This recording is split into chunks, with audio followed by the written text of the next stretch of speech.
What is going on, guys? Welcome back to another post game here on Mets Central. And the New York Mets with a huge bounce back win as they beat the Diamondbacks 5-4. They definitely scared us. They definitely had to make things very, very interesting towards the end of this game as Deadnell Nunez returned.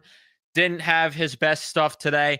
And then on top of that, just again, a couple other moments throughout the game that did worry us. But overall, some big home runs in this game, and the Mets end up coming out on top. We got a lot to get into. Before we do, leave a like on your way into the post game show here.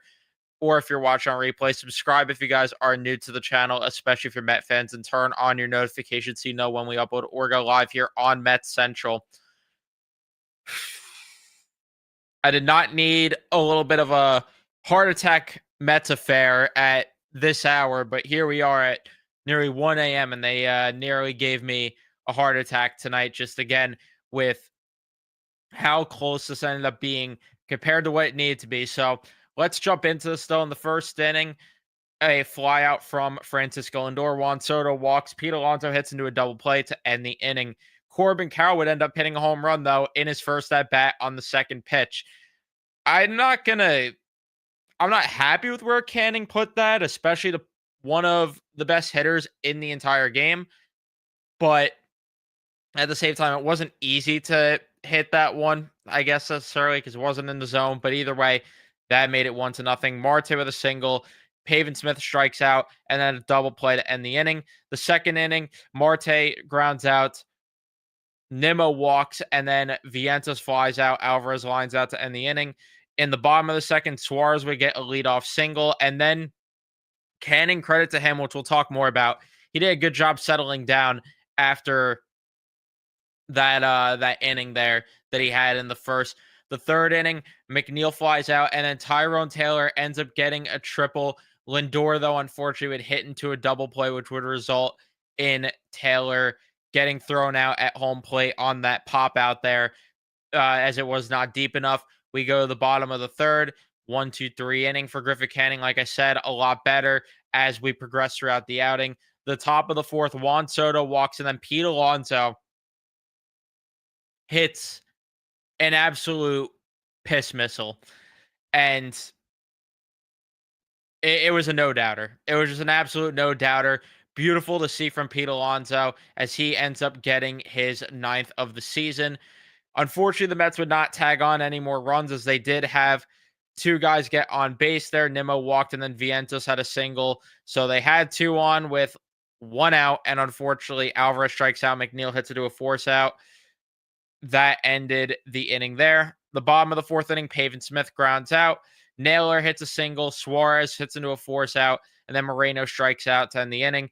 The top of the fifth inning, Taylor grounds out. Lindor gets hit by a pitch, but then Juan Soto hits into a double play to end the inning. We go to the bottom of the fifth inning where a little bit of trouble, unfortunately, for Griffith Canning. And unfortunately for his sake, it really didn't help out for potentially if he wanted to go set, or if they were going to get 7 from him, I should say, because there were unfortunately a couple base runners here, 2 singles from Perdomo and Carroll, and then Ketel Marte ends up grounding out though to end the inning. We go to the 6th inning where Marte had a walk, but outside of that, nothing else happened. And then Griffith Canning does end up allowing a walk there. And unfortunately, though, he has to be pulled out of the game as Brosman comes in, gets a double play, gets a strikeout. Good work, though, from Brosman, which we'll talk more about him later.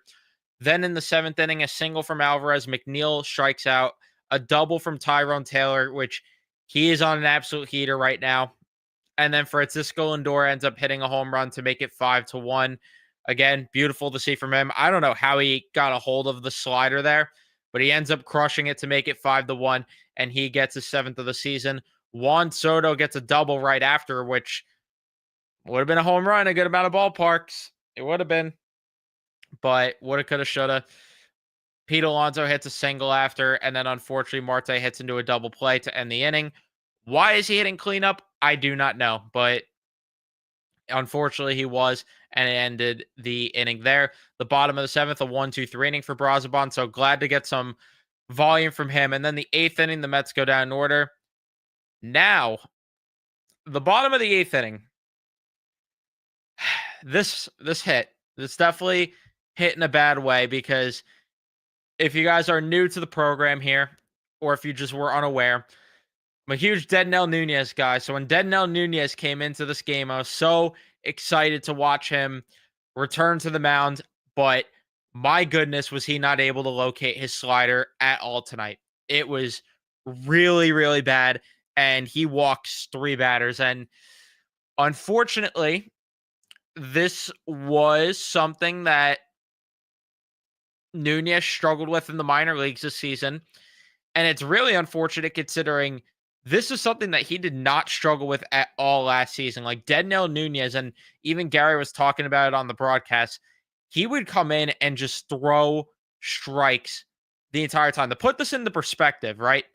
25 games last year from Deadnell Nunez, and he ended up walking 8 batters.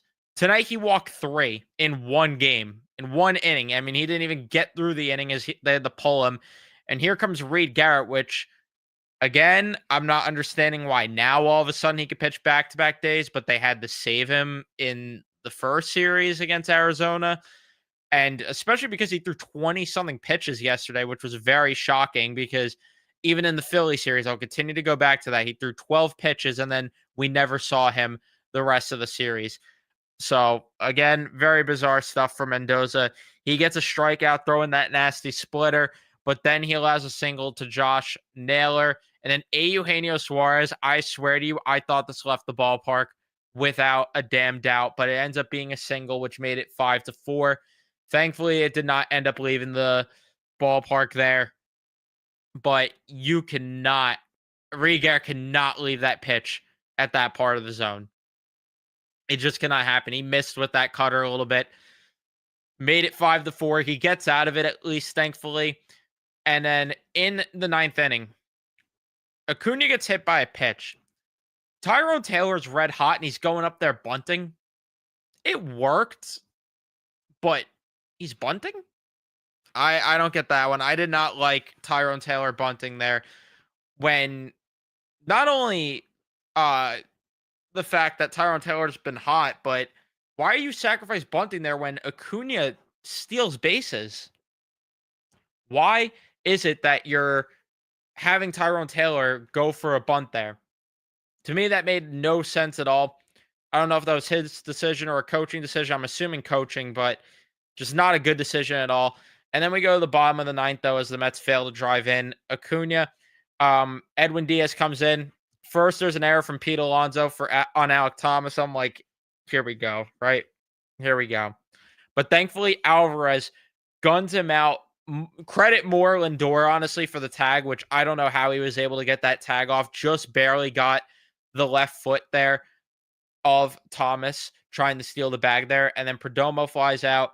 Carroll strikes out. And Edwin Diaz looked more like the Edwin Diaz that we need him to. His slider touching more 92, 93, which is something that we need from him. And we did not see earlier on in the season. The fastball up a little bit more in velocity. Very happy with what I saw from him. And he pitched back-to-back days, which was nice to see because apparently that's a novel concept here. But yeah, once again, the Mets did leave runners in scoring position at points, so more to be desired in that department. There were a couple of 0-4s in the middle of the lineup there. I mean, Nimmo had 2 walks, so it's hard to get mad, but McNeil, don't want to see him. Acuna should be playing over him. Do not care. Tyrone Taylor staying hot. Pete Alonso staying locked in.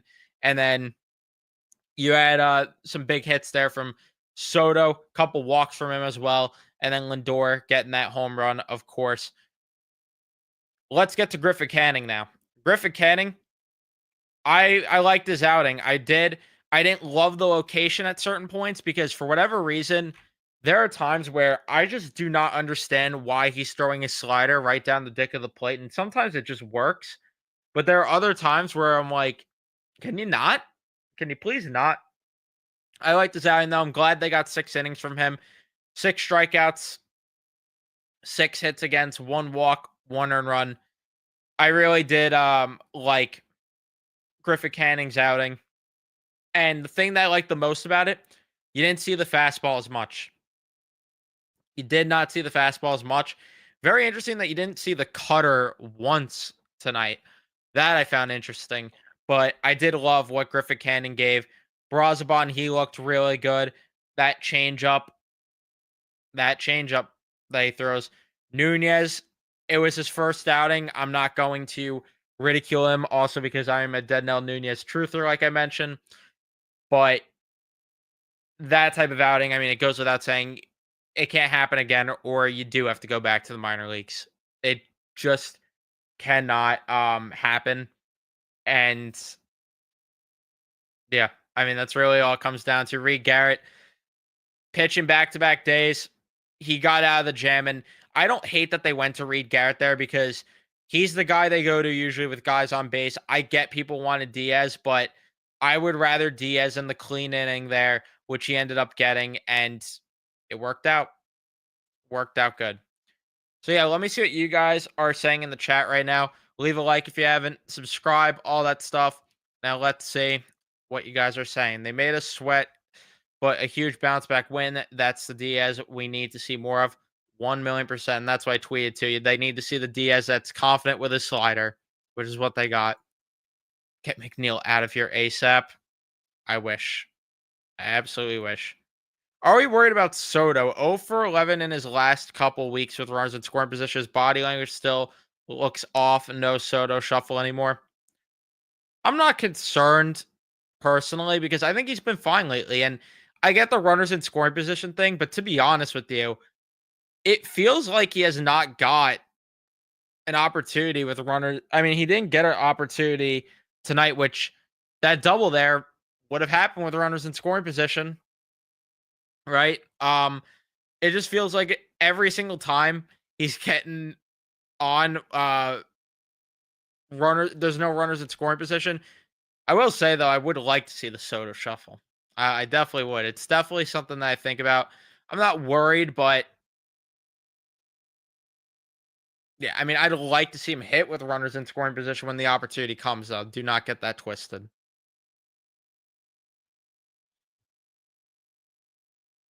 Gotta love Lindor hit the 3-run bomb. And then that beautiful tag on Thomas. That is our captain. Absolutely. Yeah, Ray, you're saying the same thing that I did. That bunt made absolutely no sense. It really did not. I'm glad they won so we don't have to rant about it, but it was really just stupid.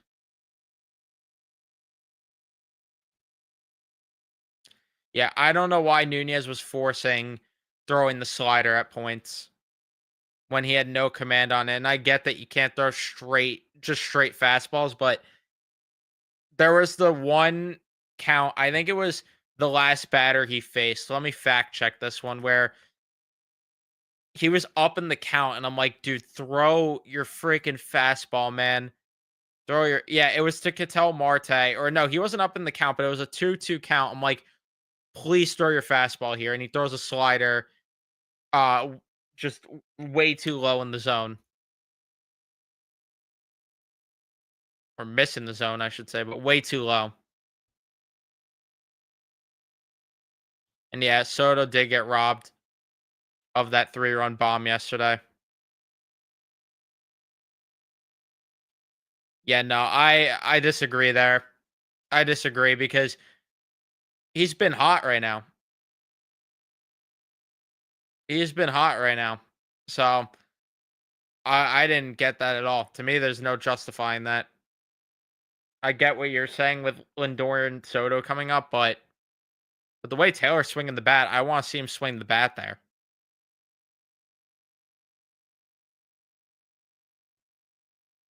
Um, I mean, hopefully he's right about that. We still have to watch the next 2 games there. Alonso and Lindor both all-stars this season.